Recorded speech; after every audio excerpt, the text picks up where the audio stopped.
And then it happened, a pain so sharp, so unbearable that Aminata thought she might not survive it. Tears streamed down her face, but she couldn't scream. It was as if her voice had abandoned her. When the agony finally stopped, she curled up on the mattress, shaking.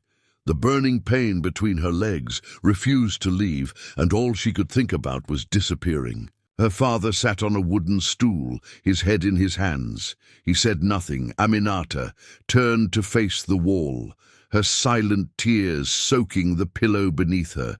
She wanted to hate him. She wanted to run away. But where could she go? Her father had always been her world. She was just 5 years old when her mother had left her, abandoning her in the small apartment behind the bakery where her father worked. It wasn't much, just one room with a mattress on the floor, but it was her home. Her father, Daniel, worked tirelessly in the bakery. Each morning before dawn, he mixed flour, kneaded dough, and endured the heat of the ovens until late at night. He had no choice. The hours were long, but the pay was barely enough to put food on the table. Aminata, the quiet little girl, had learned to stay busy while her father worked. During the day, she sat outside the bakery, watching people come and go. She loved watching the school children, dressed in their uniforms, laughing and chatting with each other as they passed by. She longed to be one of them, to be able to go to school, to learn, to have what they had. But there was no money for that. So instead, she spent her days helping Mama Grace, an elderly woman who sold roasted plantains by the roadside. In exchange for her help, Mama Grace would give her food and tell her stories of the past, filling Aminata's heart with wonder.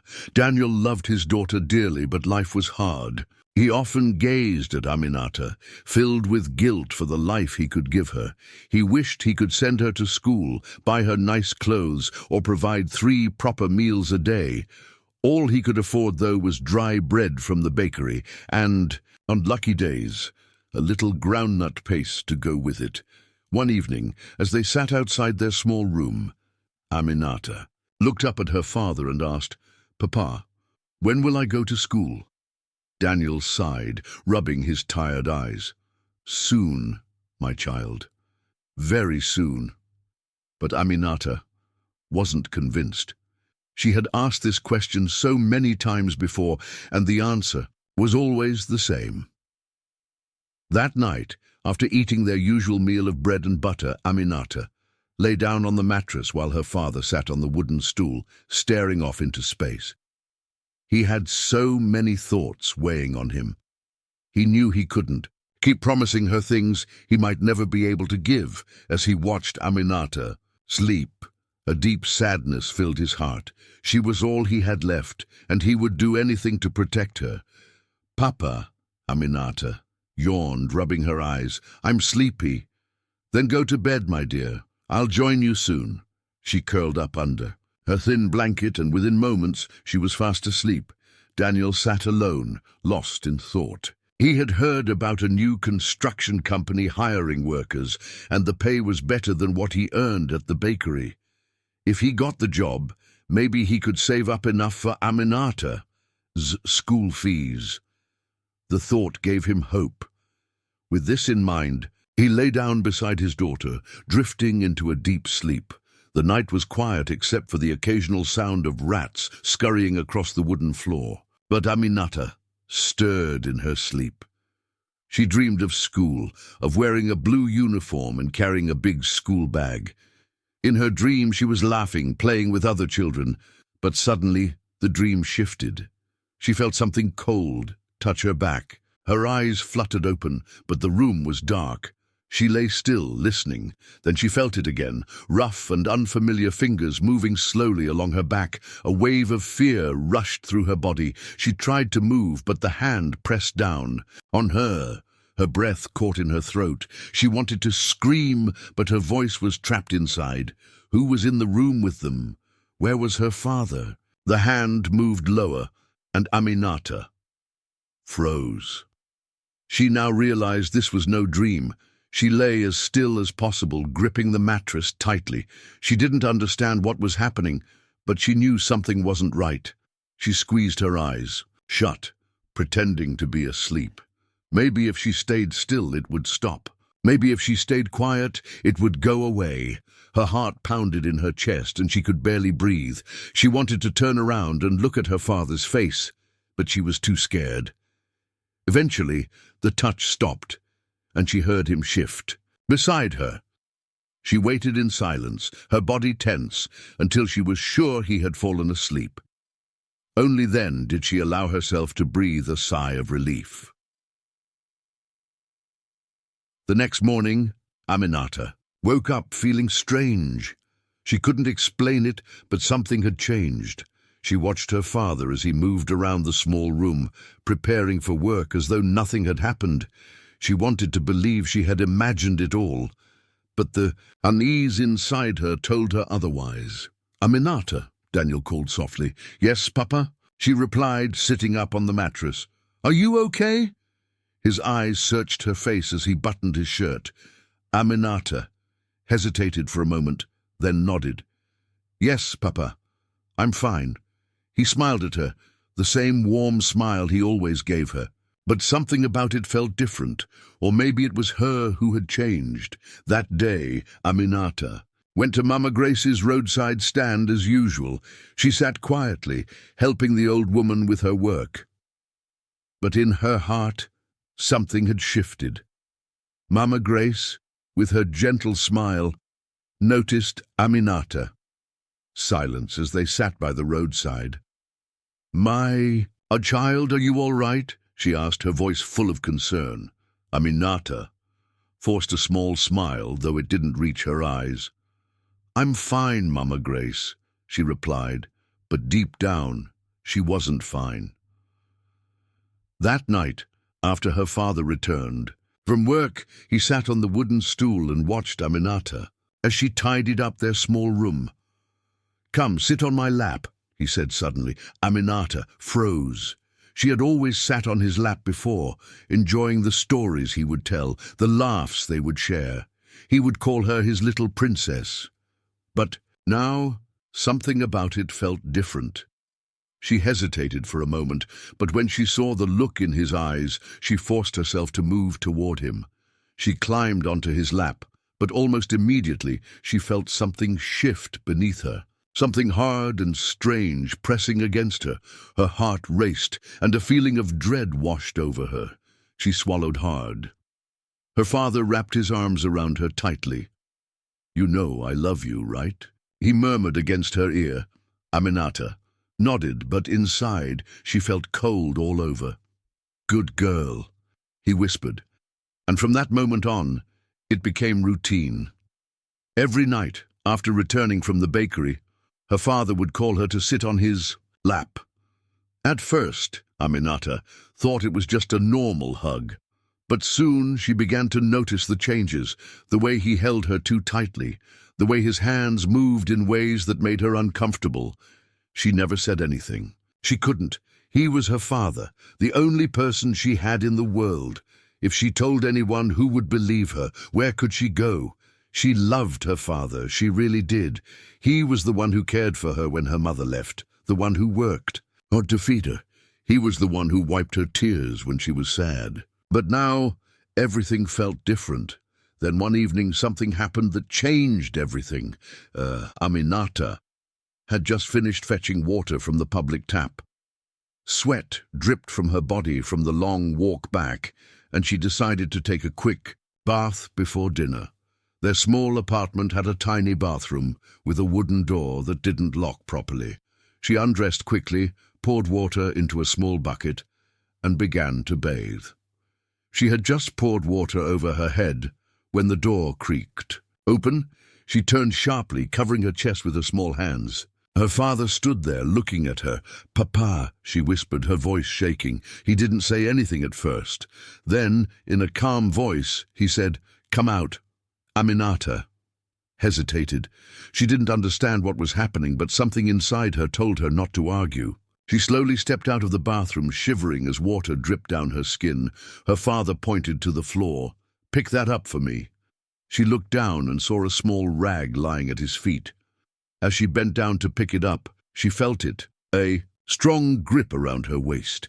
She gasped as her father's hands locked around her small frame. Before she could react, he pulled her toward him. Her mind went blank. She struggled, but he was too strong. And then it happened. A pain so sharp, so unbearable that Aminata thought she might die. Tears streamed down her face, but she couldn't scream. Her voice had left her. When it was over, she curled up on the mattress, shaking. She could feel the burning pain between her legs, and she just wanted to disappear. Her father sat on the stool, his head in his hands. He didn't say anything. Aminata turned to the wall, silent tears soaking her pillow. She wanted to hate him. She wanted to run away, but where could she go? The next morning, Aminata woke up feeling sore all over. She moved slowly, her body aching in ways she had never felt before. She was supposed to go to school that day. Her father had finally managed to enroll her a few months ago. At school, she sat quietly in class, barely listening to the teacher. The other children laughed and played, but she felt numb. During break time, her teacher, Miss Evelyn, called her aside. "Aminata," she said gently, kneeling to look her in the eyes. "Are you okay?" Aminata forced a smile. "Yes, Ma," she whispered. Miss Evelyn studied her face for a moment, then sighed. "If anything is wrong, you can always talk to me." "Okay," Aminata nodded. "Okay, Ma." But she knew she couldn't tell her. She had no one to talk to except for her father, the very person who was doing this to her. By the time she turned 14, Aminata had changed. She was no longer the bright little girl who loved listening to Mama Grace's folk tales.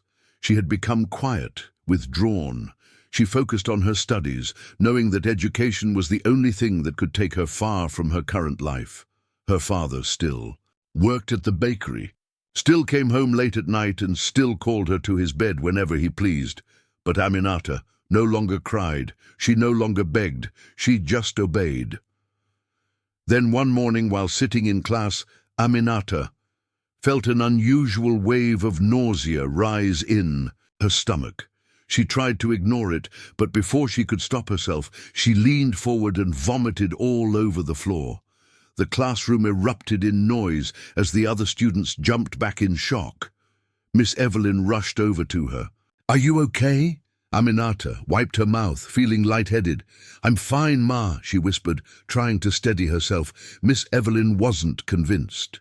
She looked at Aminata with concern, but before she could speak, Aminata's eyes lowered. She couldn't tell anyone the truth. Miss Evelyn noticed Aminata's pale face and shook her head. "No, you're not fine. You look weak. You've been looking sick for weeks now."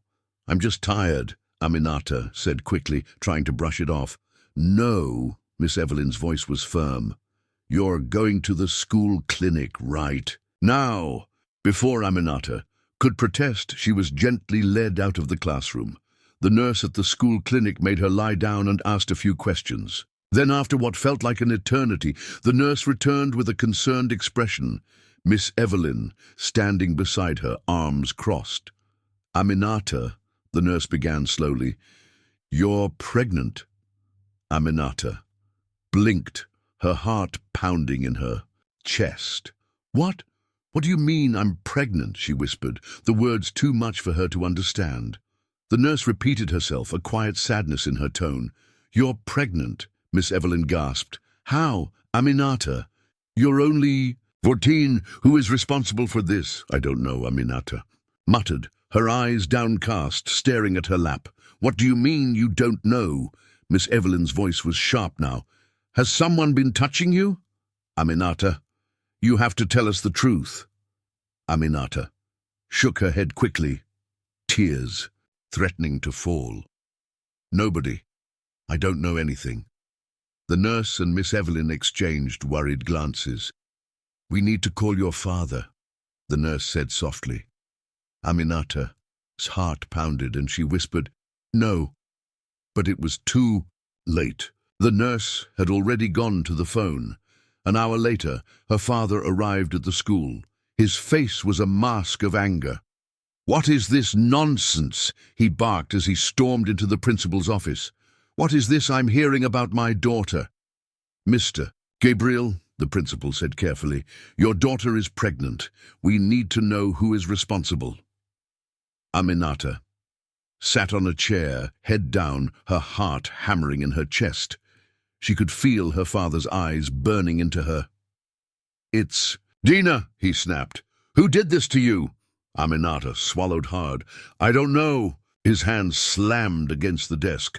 "Don't lie to me, Aminata. Who have you been messing around with?" Tears stung her eyes, but she shook her head. "Nobody, Papa, I swear." Her father turned to the principal, shaking his head in frustration. "I don't know what's wrong with this girl, but don't worry, I'll handle this. She will confess when we get home." The teachers exchanged concerned looks, but didn't stop him. He grabbed Aminata's wrist and led her out of the office. The door slammed shut behind them.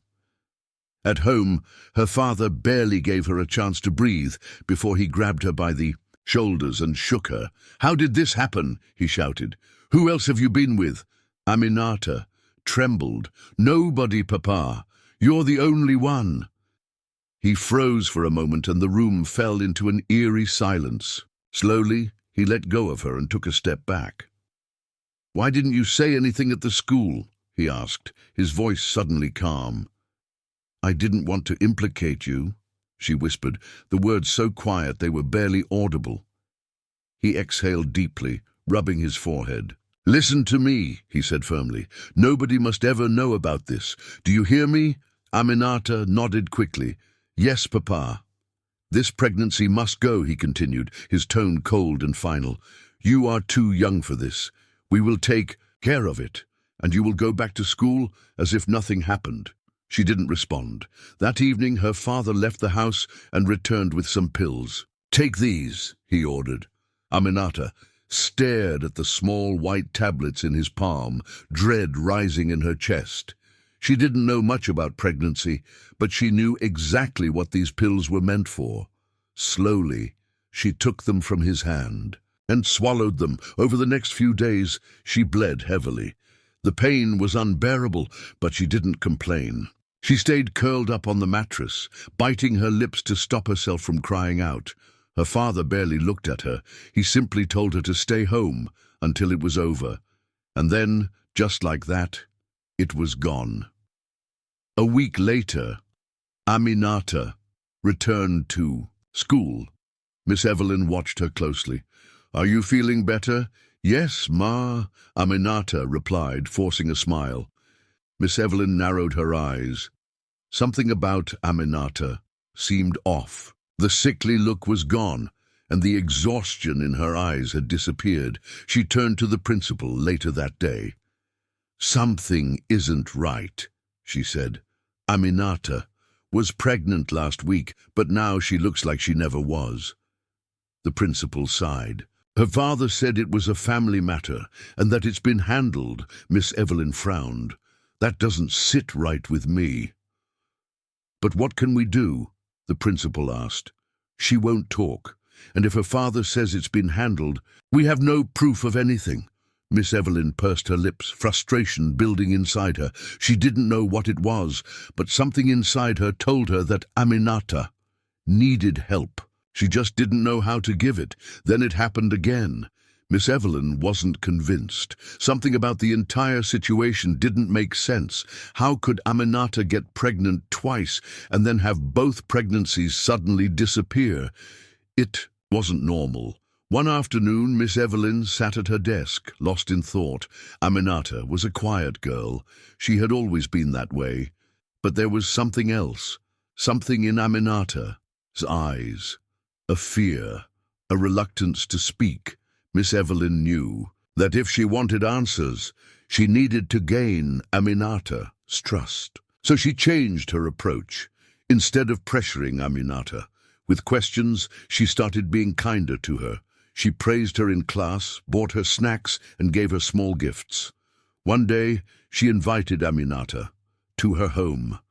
"I made jollof rice," Miss Evelyn said with a smile. "Come and eat with me." Aminata hesitated but eventually agreed. They arrived at Miss Evelyn's house, and the teacher made sure Aminata felt comfortable. She offered her juice, made her laugh, and spoke gently, trying to ease her tension. "You're safe here, Aminata," Miss Evelyn said softly. "I care about you. You can tell me anything, and I won't be mad." Aminata stared at her plate, her fingers nervously playing with the spoon. Miss Evelyn reached out and placed a comforting hand over hers. "Please talk to me. Who's been getting you pregnant?" Tears welled up in Aminata's eyes, and she swallowed hard, struggling to speak. Miss Evelyn waited patiently, her heart aching for the girl sitting in front of her. "Finally," Aminata whispered, her voice trembling, "it's my father." Miss Evelyn's breath caught in her throat. "What?" she whispered, shocked beyond words. "He's the only man I've ever been with," Aminata continued, her voice small and fragile. "I didn't say anything before because I love him. I don't want anyone to hurt him."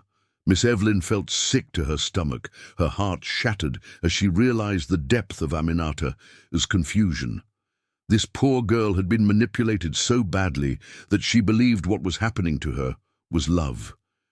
She reached for Aminata's hands and squeezed them gently. "Aminata, listen to me. What your father has been doing is wrong. He has been hurting you." Aminata shook her head quickly. "No, he loves me. He takes care of me. He says I belong to him." Miss Evelyn inhaled deeply, struggling to stay calm. "That is not love, Aminata. A father is supposed to protect his daughter, not hurt her. He has lied to you." Aminata's lips trembled. "But if I tell anyone, they'll take him away." Miss Evelyn took a deep breath, making a difficult decision she could no longer avoid. She couldn't let this continue. The next morning, she went straight to the police station. She sat before an officer and took a deep breath. "I need to report a case of child abuse," she said, her voice steady but filled with sorrow. When they asked for details, Miss Evelyn told them everything. Aminata had confessed to her. The officers took the report seriously. Within hours, a group of policemen arrived at Aminata's home. Her father, Gabriel, was inside eating dinner when they knocked on the door. "Mr. Gabriel, you are under arrest for child abuse and assault," the officer announced. Gabriel's eyes widened in shock. "What? This is nonsense. Who said such a thing?" The officer didn't respond. They handcuffed him and dragged him outside as neighbors peeked from their windows. Aminata, who had been sitting quietly in the corner, watched in horror as her father was taken away. "No!" she cried, running after him. "Papa, please don't take him away." Kwame turned to her, fury in his eyes. "You told them. You betrayed me." Aminata sobbed, her heart breaking. "I didn't mean to." "Take him away," the officer ordered as they shoved Kwame into the police van. Aminata fell to her knees, crying uncontrollably. Miss Evelyn rushed to her side, holding her tightly. "It's over, Aminata," she whispered. "You are safe now." But Aminata didn't feel safe. She felt broken. Her father, the only person she had ever known, was gone. She didn't know what came next, and that terrified her the most. Aminata sat in the small therapy room, her fingers gripping the edge of her chair. The walls were painted a soft blue, and the air smelled faintly of lavender.